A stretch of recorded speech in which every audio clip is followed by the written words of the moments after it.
एक गांव में रोहन नाम का एक नौजवान व्यापारी रहता था। वह बहुत होशियार और तेज फैसला लेने वाला था, लेकिन उसमें एक बड़ी कमी थी। वह कभी किसी की बात ध्यान से नहीं सुनता था। वह बात काट देता, अपनी राय थोपता और जल्दी नतीजा निकालता।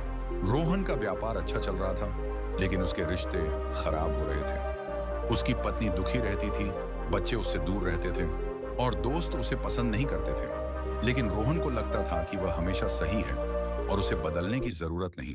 एक दिन सुबह रोहन एक बूढ़े किसान से मिला जो अपनी जमीन बेच रहा था।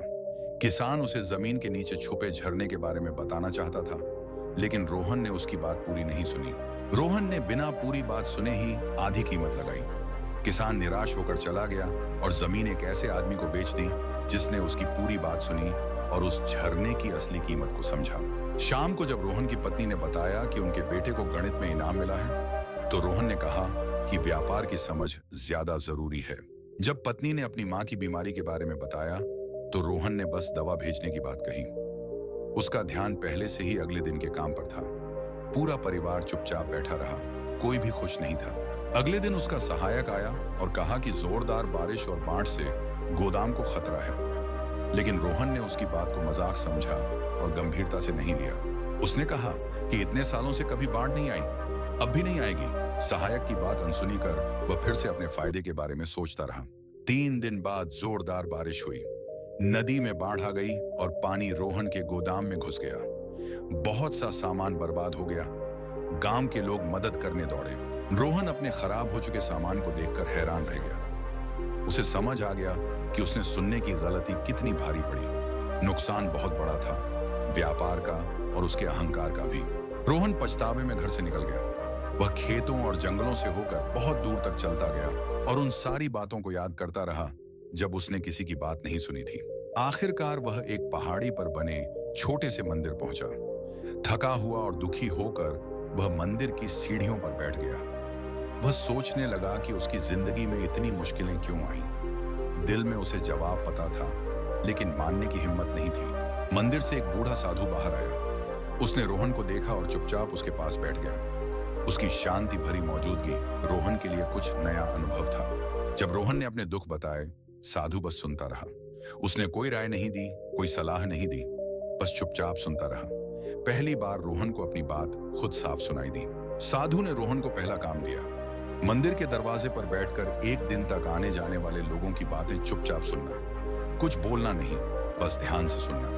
हर दिन चुपचाप बैठते हुए रोहन ने वो बातें समझनी शुरू की जो पहले कभी महसूस नहीं हुई थी। शब्दों के पीछे के भाव, लोगों की छुपी जरूरतें और दूसरों की समझदारी। 1 महीने बाद रोहन अपने घर लौटा। अब वह बदल चुका था। अब वह पहले सुनता था, अपनी पत्नी की बातें, बच्चों के सपने और काम करने वालों की राय।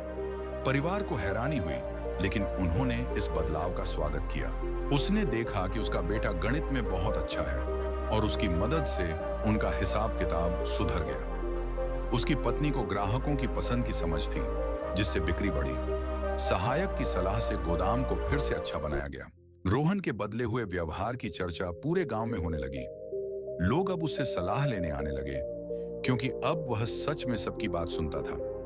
वही किसान जिसने जमीन नहीं बेची थी, अब उसका साझेदार बन गया। दोनों ने मिलकर गांव में खुशहाली फैला दी।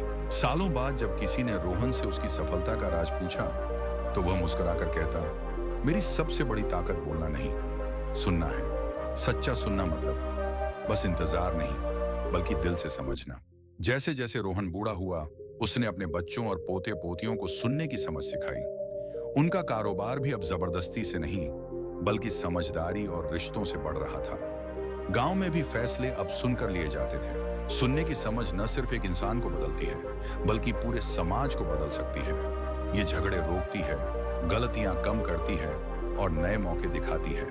हमारे कान सिर्फ सुनने के लिए नहीं, बल्कि लोगों के दिलों से जुड़ने के लिए है। जब हम सच में सुनते हैं, तो हम दूसरों का सम्मान करते हैं और अक्सर वही जवाब पाते हैं जो हम ढूंढ रहे होते हैं।